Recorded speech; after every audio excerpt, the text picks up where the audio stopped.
Donc, je vais vous présenter mes travaux de thèse qui s'intitulent « Observation et modélisation des flux de sable dans les grands cours d'eau ». Donc, cette thèse a été financée par INRAE et par la Compagnie nationale du Rhône.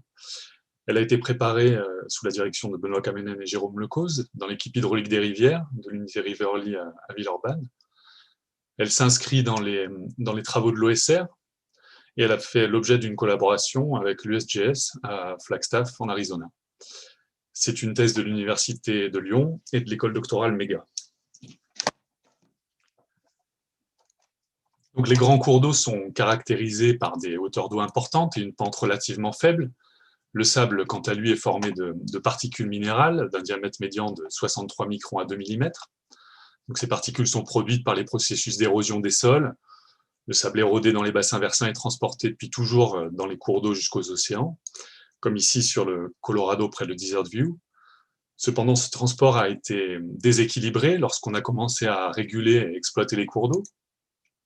Par exemple, on voit ici le barrage de Glen Canyon, en amont d'un tronçon du Colorado, qui est suivi depuis près de 100 ans par l'équipe du Grand Canyon Monitoring and Research Center à Flagstaff, avec qui j'ai donc pu travailler pendant cette thèse.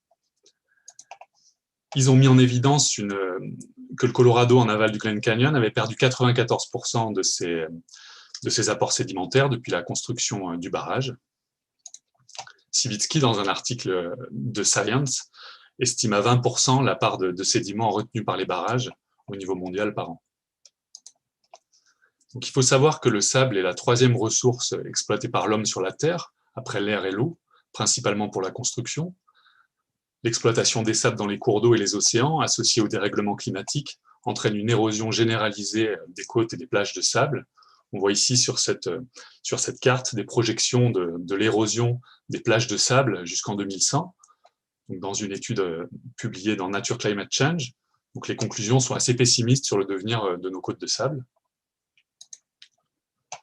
Le sable a aussi un rôle local dans l'équilibre des cours d'eau, un rôle pour la préservation des habitats, la préservation de la qualité des eaux, la sécurité des installations de captage d'eau potable, d'ensemble industriel, la protection contre les inondations, le maintien de la capacité de stockage des retenues et l'entretien des voies navigables.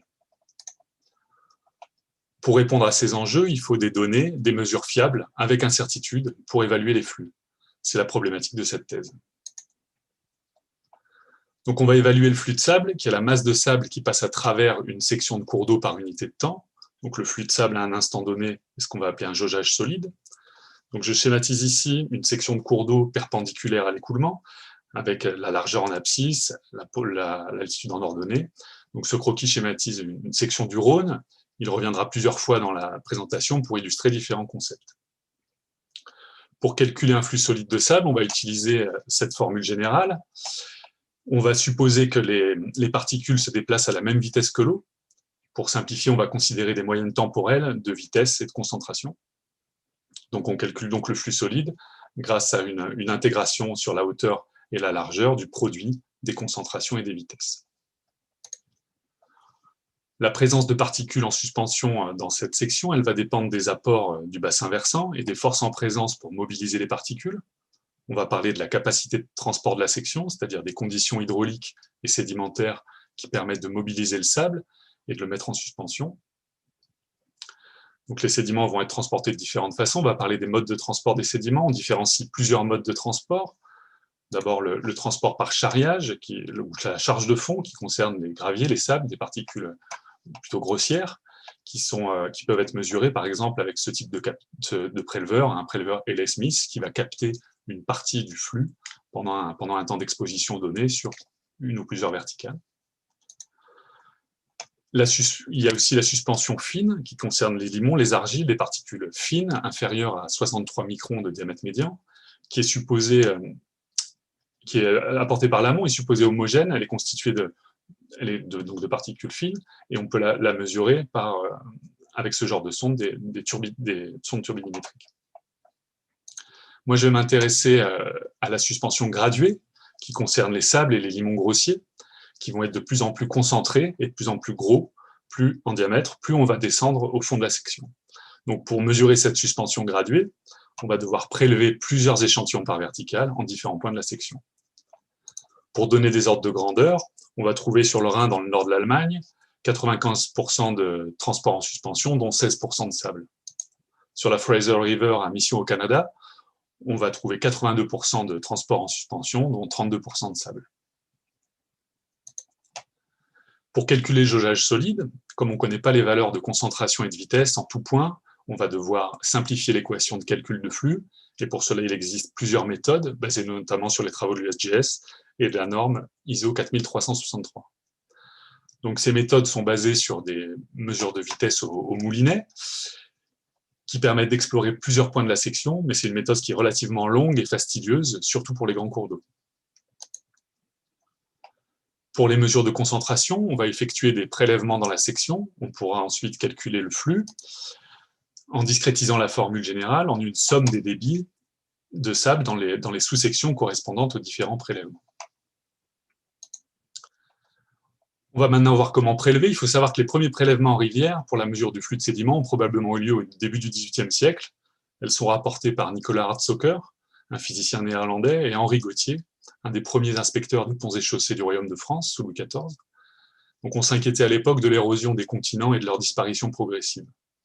Les mesures étaient réalisées par décantation d'un volume prélevé dans la rivière et par pesée du résidu sec. On n'a pas de détails sur les préleveurs utilisés à l'époque, mais on a des schémas, des photos des préleveurs utilisés au XIXe et au XXe siècle. En voilà quelques-uns, avec ici le plus récent, l'USP6 américain. En 1940, le FISP, qui est le Federal Interagency Sediment Project, qui fédère les organismes américains en charge du suivi des flux en suspension, il recensait 65 échantillonneurs différents dans le monde pour prélever la suspension à l'époque. Parmi tous ces préleveurs, on va s'intéresser aux préleveurs dits isocinétiques, dont la vitesse de prélèvement est égale à la vitesse d'écoulement. Donc, comme on le voit sur cette photo du P61, ils ont une forme hydrodynamique qui permet le remplissage progressif à travers une buse d'un flacon placé à l'intérieur du préleveur. Donc, c'est un échantillon qui va être intégré dans le temps. Donc, pour expliquer le caractère isocinétique, on vérifie ici justement le fait qu'il est isocinétique et qu'il prélève les sédiments à la même vitesse que la vitesse ambiante. Donc, sur cette photo prise en canal expérimental, les lignes de courant sont matérialisées par des bulles d'hydrogène. On voit la déformation des lignes de courant à l'approche du préleveur, mais pas à l'entrée de la buse.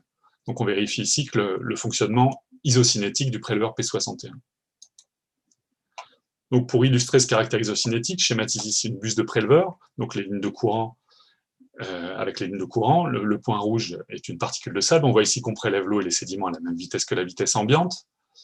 Un prélèvement non isocinétique va entraîner une surestimation ou une sous-estimation de la concentration. Donc on voit sur ces deux autres schémas la perturbation des lignes de courant et on remarque que les particules ne suivent pas nécessairement ces lignes de courant et on remarque qu'elles vont échapper ou être attirées par le préleveur. Donc le déploiement de ces préleveurs, il peut se faire de différentes façons, comme ici sur le Colorado à Diamond Creek. On va soit les suspendre depuis un cable car, donc une nacelle téléphérique, soit depuis un bateau muni d'un treuil et d'une potence. On va ensuite effectuer un aller-retour. On va faire soit un prélèvement intégré sur la verticale avec un aller-retour, on obtient un échantillon par verticale, ou alors on va pouvoir effectuer un jaugeage dit en point par point. On va alors explorer, par exemple, 4 points sur la verticale, comme ici, et reproduire l'exploration sur plusieurs verticales. Donc c'est une technique qui est plus longue que l'intégration sur la verticale, mais qui décrit mieux les gradients de sable. Il existe des alternatives au prélèvement isocinétique, et notamment le prélèvement à la bouteille horizontale, qui consiste en un cylindre ouvert de part et d'autre, dont on peut refermer les extrémités pour effectuer un échantillon instantané à une profondeur donnée.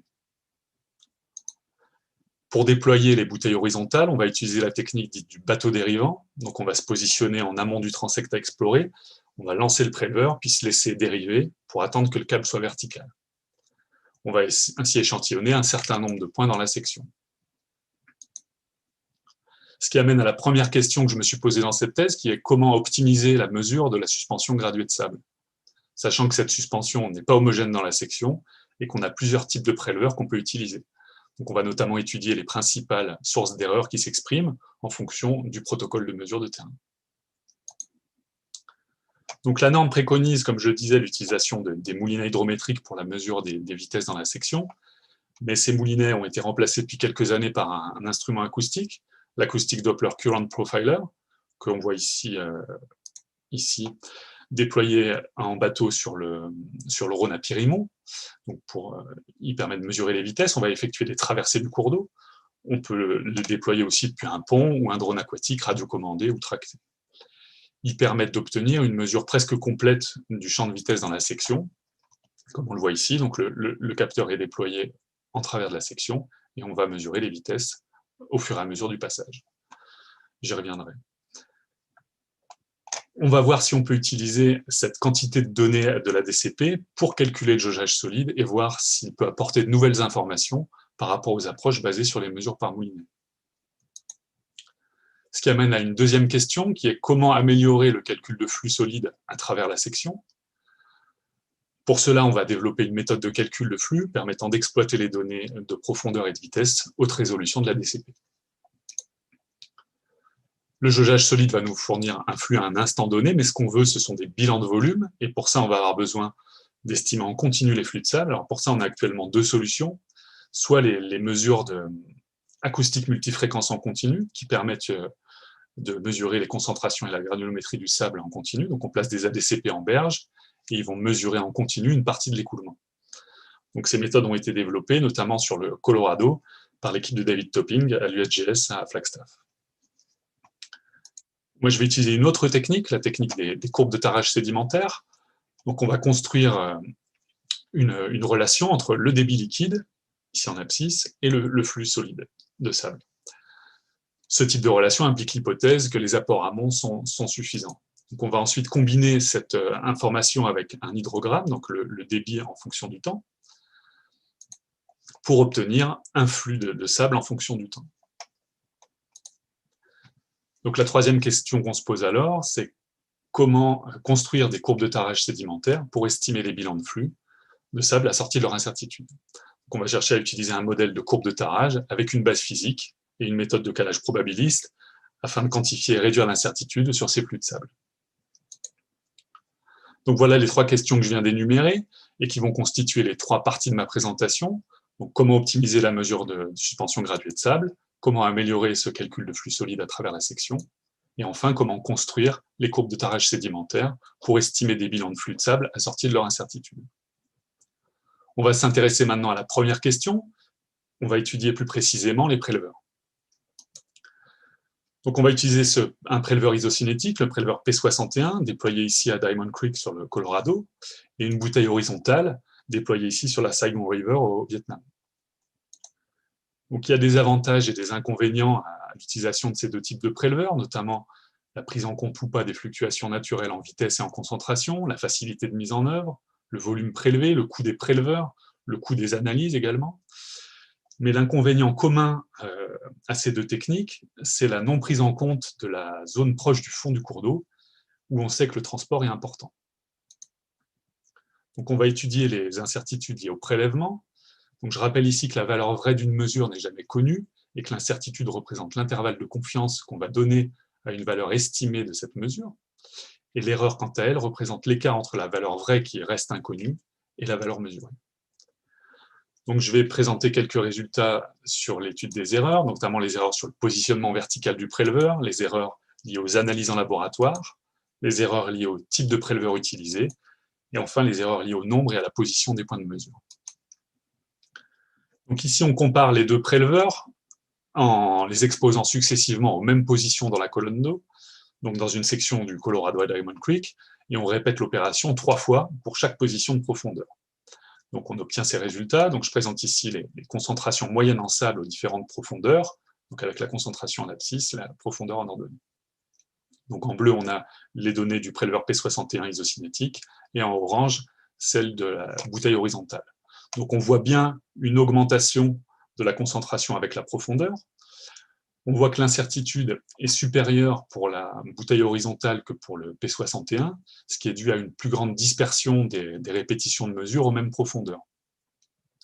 On voit aussi qu'on a qu'on mesure une concentration plus élevée avec la bouteille horizontale qu'avec le préleveur P61. Donc, lors des différents essais pour deux débits et conditions différentes, on a mis en évidence un biais de 25% entre les valeurs de concentration mesurées avec les deux préleveurs, ce qui est probablement dû au caractère non isocinétique des prélèvements à la bouteille horizontale.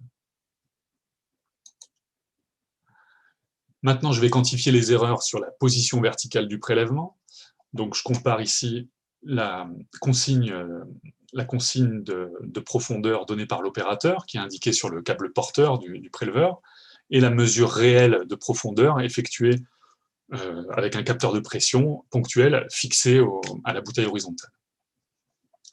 Donc on voit qu'on a un bon accord entre les deux mesures. Les erreurs en fait sont pas liées à la profondeur, mais plutôt aux conditions de navigation qui sont parfois délicates en crue. Donc j'ai évalué l'incertitude sur cette profondeur à plus ou moins 10%, à un niveau de confiance de 95%. Ensuite, je me suis posé des questions sur l'analyse des échantillons. Donc là, on va voir un exemple issu d'une campagne de mesure sur le Rhône à la frontière suisse. Donc on a la bathymétrie du Rhône ici, donc la distance en abscisse, la profondeur de la section en ordonnée, et donc les concentrations mesurées à différentes profondeurs. Donc on voit sur les photos que la granulométrie du sable de ces échantillons, présent dans les échantillons, elle augmente avec la profondeur. Si on analyse ces échantillons au granulomètre laser, on obtient des distributions de taille de particules et leur pourcentage en volume dans l'échantillon. Et on se rend compte que les trois échantillons donnent des résultats identiques et qu'on a en réalité, alors qu'on a en réalité une granulométrie qui augmente avec la profondeur.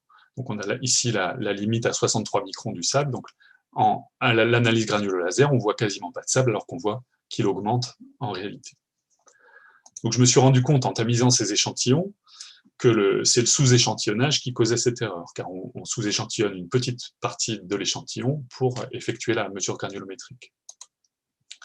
Donc j'ai comparé les normes américaines et européennes, et en particulier j'ai travaillé sur les méthodes de séparation des échantillons qui sont nécessaires à l'analyse de la concentration et de la granulométrie. Donc en particulier la norme européenne, qui préconise un sous-échantillonnage par la méthode d'agitation-versement, et la norme américaine, qui préconise de tamiser l'échantillon et de l'analyser en totalité. Donc j'ai donc testé ces différentes méthodes de sous-échantillonnage sur un lot important d'échantillons d'une chasse de l'Arc en Maurienne en 2018. Donc c'est un jeu de données qui présentait des concentrations de sable très variables. Donc voilà les résultats de cette comparaison entre la méthode européenne ici et la méthode américaine. On se rend compte qu'on a une sous-estimation systématique de la norme européenne en concentration par rapport à la norme américaine. Donc sur le graphe de droite, j'ai tracé l'écart entre ces deux méthodes en fonction du pourcentage de sable. Donc on se rend compte que cette erreur en concentration elle est directement proportionnelle au pourcentage de sable dans l'échantillon. On peut faire de 10 à 60% d'erreur avec la méthode par agitation-versement qui est préconisée par la norme européenne. Donc ces résultats ont été publiés dans un article dans la revue La Houille Blanche. On va maintenant s'intéresser à la verticale. Donc je représente ici un schéma de cours d'eau. On échantillonne avec notre préleveur isocinétique en différents points. On ne va pas pouvoir mesurer la zone proche du fond. Donc j'ajoute là un repère de concentration avec des points rouges qui montrent un gradient de concentration. Donc il va donc manquer dans cet échantillonnage la zone proche du fond où on sait qu'il se passe beaucoup de transport. Donc on va essayer d'extrapoler, on va essayer de prédire ce qui se passe dans cette zone. Donc pour extrapoler ce profil de concentration, la méthode la plus courante, c'est celle qui a été proposée en 1937 par Hunter Rouse, un hydraulicien américain. Donc je représente ici le profil de Rouse en orange, mais moi je vais utiliser le profil exponentiel qui est ici en vert, qui va permettre aussi d'extrapoler des concentrations dans la zone non mesurée, et qui a l'avantage de donner une valeur de concentration finie au fond et une valeur non nulle en surface. Donc voilà l'expression du profil de concentration exponentielle. On va maintenant évaluer les incertitudes sur ce modèle de profil vertical, et pour ça, on va utiliser un outil bayésien, l'outil BAM, pour Bayesian Modeling, qui a été développé dans l'équipe hydrologie de Riverly par Benjamin Renard. Donc, il y a 4 étapes pour effectuer cette analyse bayésienne. Premièrement, déterminer le modèle à tester. Donc, on retrouve ici notre profil exponentiel.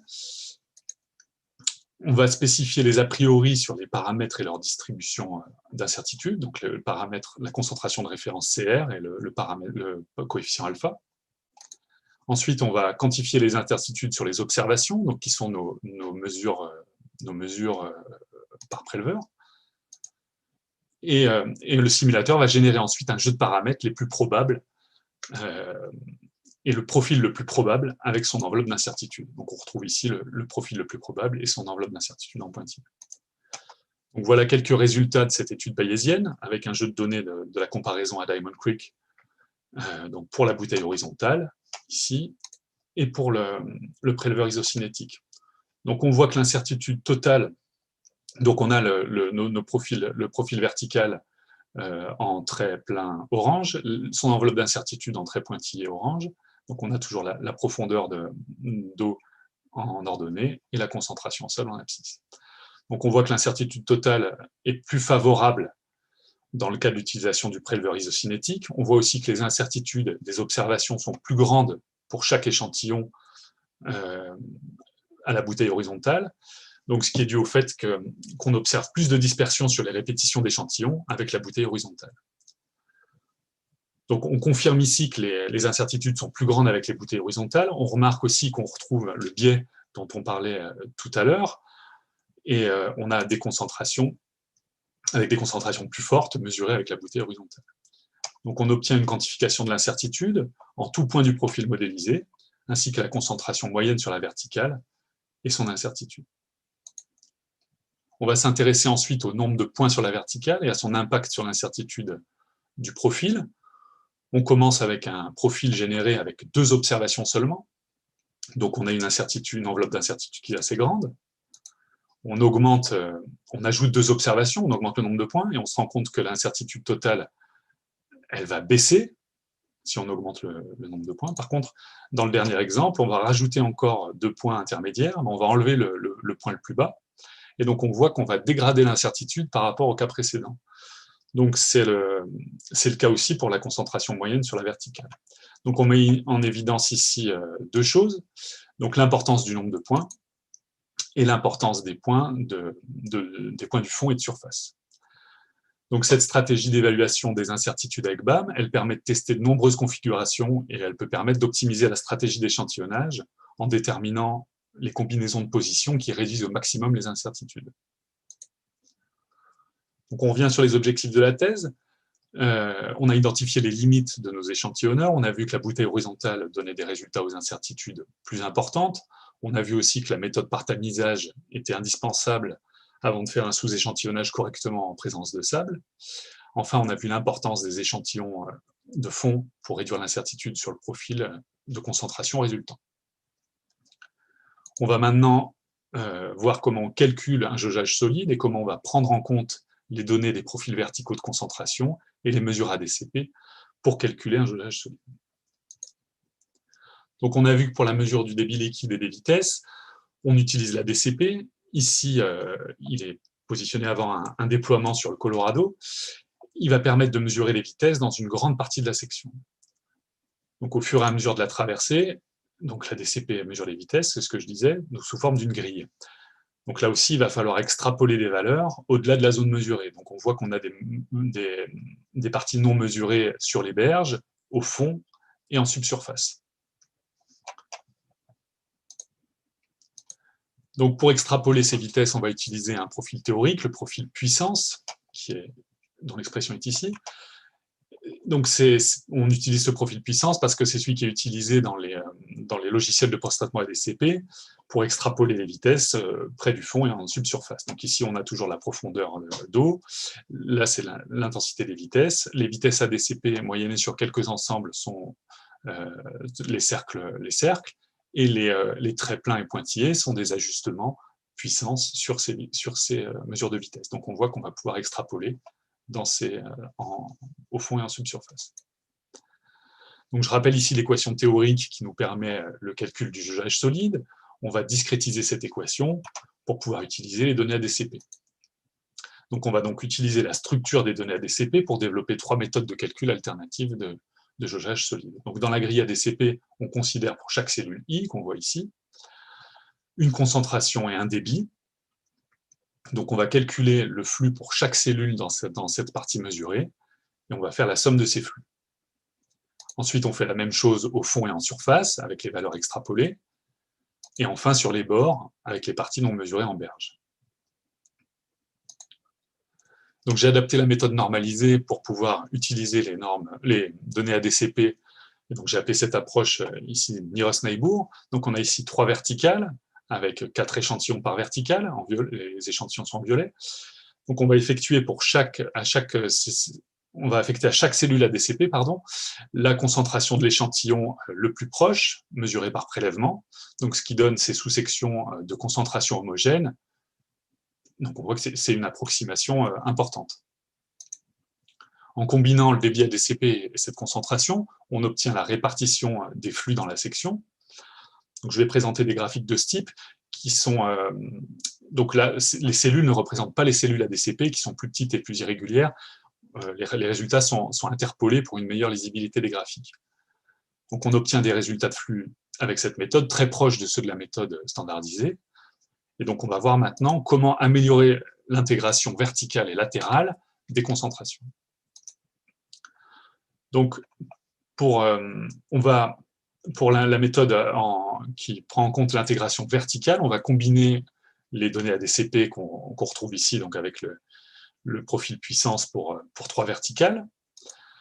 On va les combiner avec les concentrations interpolées et extrapolées avec notre profil exponentiel. Donc on voit ici sur les 3 verticales. Là, il est en échelle semi-log avec des hauteurs adimensionnelles.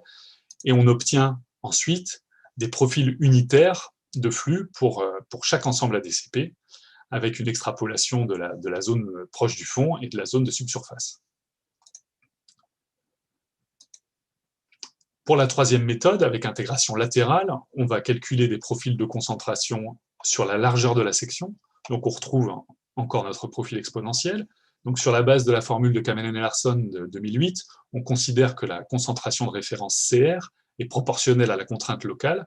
Donc on fait l'hypothèse que la distribution transversale peut être proportionnelle à la hauteur d'eau. Pour faire varier alpha, je vais faire une simple interpolation entre les verticales de mesure. Donc, si on applique les 3 méthodes sur un cas du Rhône-Apérache, donc là, ici, je trace la répartition des concentrations dans la section en échelle de couleur. Donc, on a toujours la largeur du cours d'eau en abscisse et la profondeur en ordonnée. Et donc, on retrouve les sous-sections correspondantes aux différents échantillons. Avec la 2e méthode, avec l'intégration verticale, par le profil exponentiel, on va différencier encore 3 sous-sections. Et enfin, si on ajoute l'intégration latérale, on obtient une représentation des concentrations qui semble plus réaliste. On n'a plus de variation brutale de la concentration latéralement. Donc on voit l'impact des méthodes d'intégration sur cette distribution des concentrations. En termes de flux, sur le même site, pour chacune des 3 méthodes, on va avoir moins de différence dans la répartition des flux, qui est en quelque sorte lissée par les mesures de vitesse ADCP. Donc j'ai appliqué ces méthodes sur des jeux de données variés, sur le Rhône, le Colorado, le Mekong et l'Amazone. Ici, c'est un déploiement à Diamond Creek en avril 2019. Donc ici, je compare les valeurs de jaugeage solide calculées avec la méthode normalisée et les 3 méthodes proposées. Donc on voit ici pour la première méthode, donc Nearest Neighbor, les écarts en pourcentage entre cette méthode et la méthode normalisée en fonction du flux de sable. Donc il y a assez peu d'écart, de l'ordre de 10%, mais on avait effectivement dit qu'elles se ressemblaient beaucoup. Donc si on ajoute l'intégration verticale, on a des écarts un petit peu plus importants. Et si enfin on ajoute l'intégration latérale, on a des écarts qui sont un petit peu différents, mais qui sont dans les mêmes ordres de grandeur. Donc globalement, on a des estimations qui sont légèrement supérieures aux estimations de la méthode normalisée. on a quelques points qui se comportent un peu bizarrement, ce qui est dû à des situations où on a des gradients verticaux de concentration qui sont atypiques.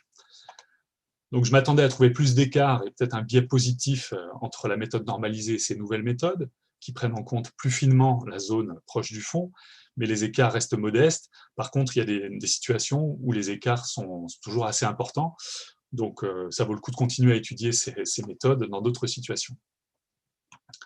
Donc ces résultats, ils ont été intégrés dans un article qui a été soumis à la revue SPL. Donc on a vu comment prendre en compte les données ADCP pour calculer un jaugeage solide. Les méthodes de calcul proposées, elles permettent une intégration verticale et latérale des concentrations, qui donnent des résultats encourageants. Ils sont supérieurs en moyenne de 10% en termes de flux, avec une description qui est peut-être plus réaliste que celle de la norme. On observe une variabilité importante des nouveaux résultats, qui va parfois au-delà des 10%, mais ça met peut-être aussi en évidence les limites de la méthode normalisée dans certains cas. On va voir maintenant comment, à partir de ces jaugeages solides, on va pouvoir construire une courbe de tarage sédimentaire afin de faire des bilans de flux de sable assortis de leur incertitude. Donc on va tester la faisabilité d'utiliser ces courbes de tarage sédimentaires pour estimer les flux sur un exemple du Rhône à Perrache.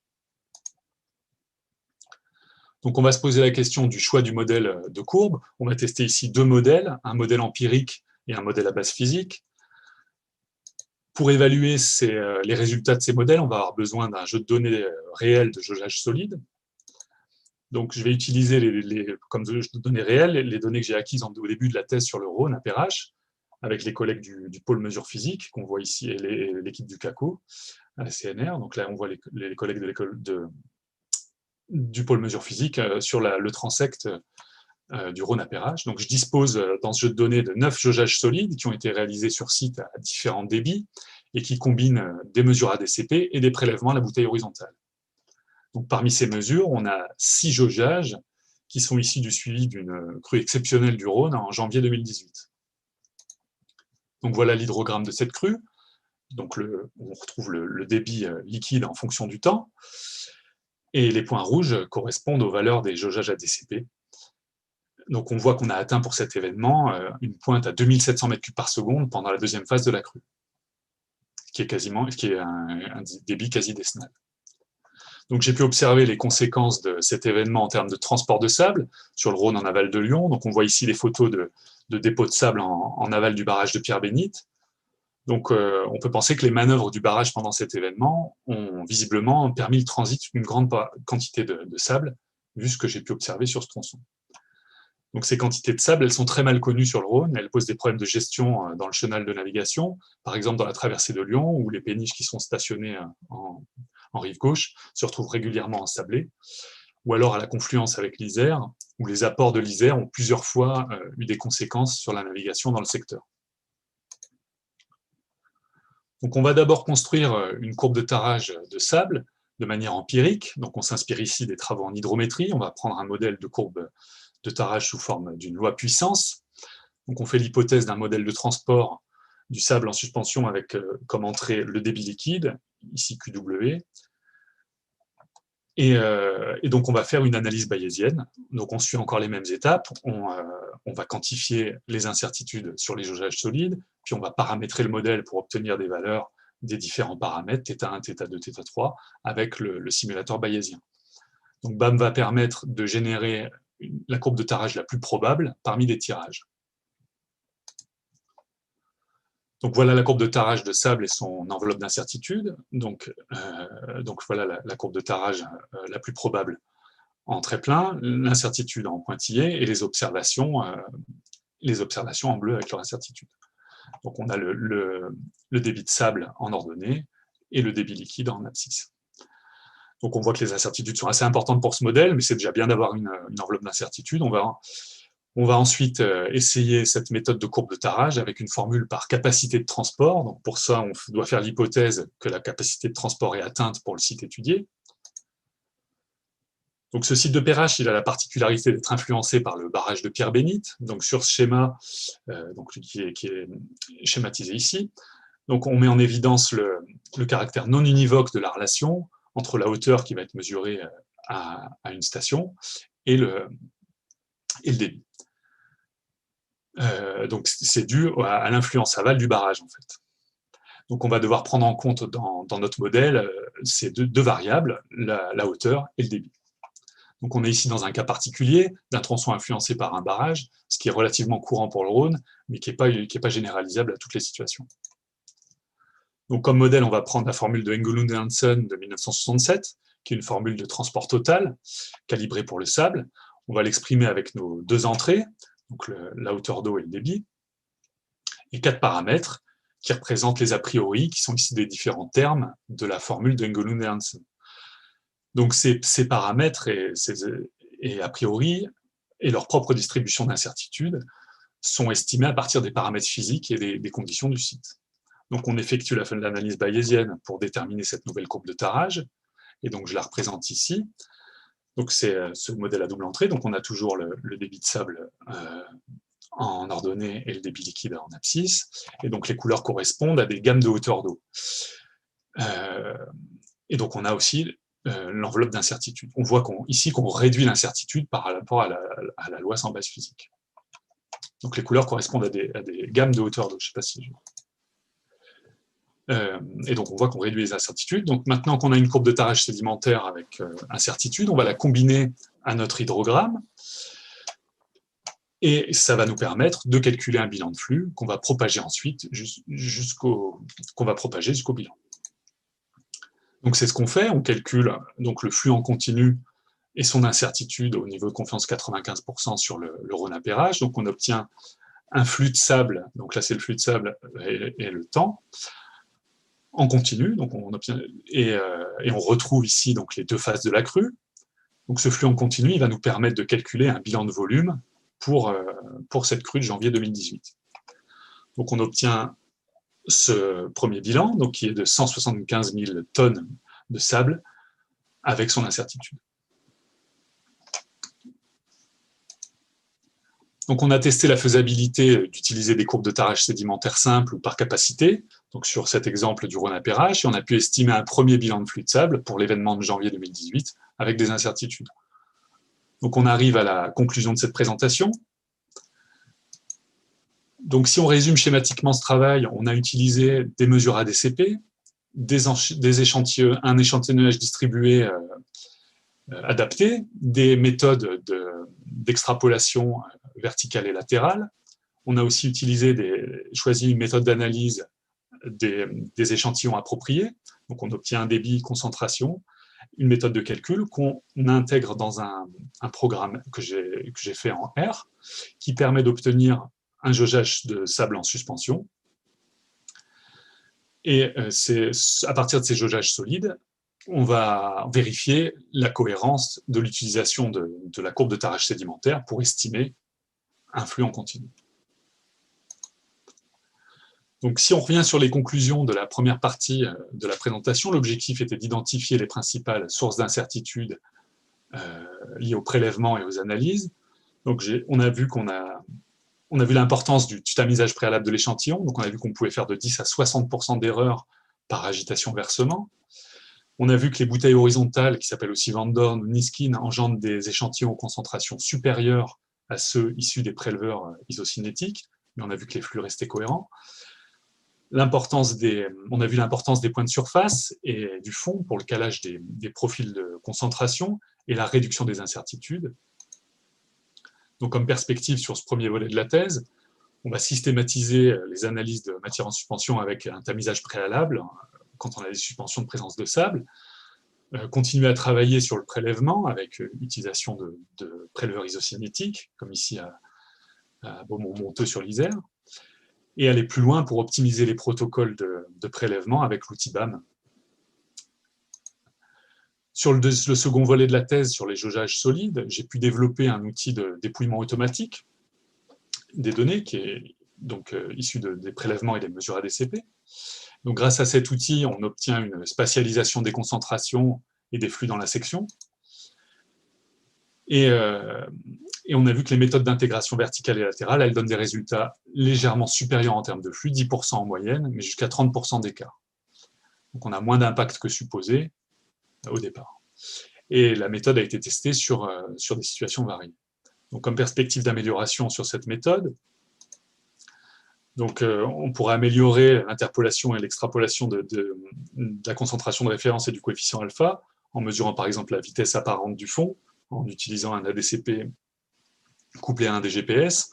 On peut calculer cette vitesse apparente et on pourrait la prendre en compte dans l'interpolation latérale. On pourrait aussi calculer les contraintes locales grâce aux mesures ADCP, implémenter aussi d'autres profils verticaux, comme le profil de Raus, effectuer aussi une interpolation spatiale en utilisant la rétrodiffusion de l'ADCP, ce qui est utilisé dans plusieurs équipes dans le monde actuellement.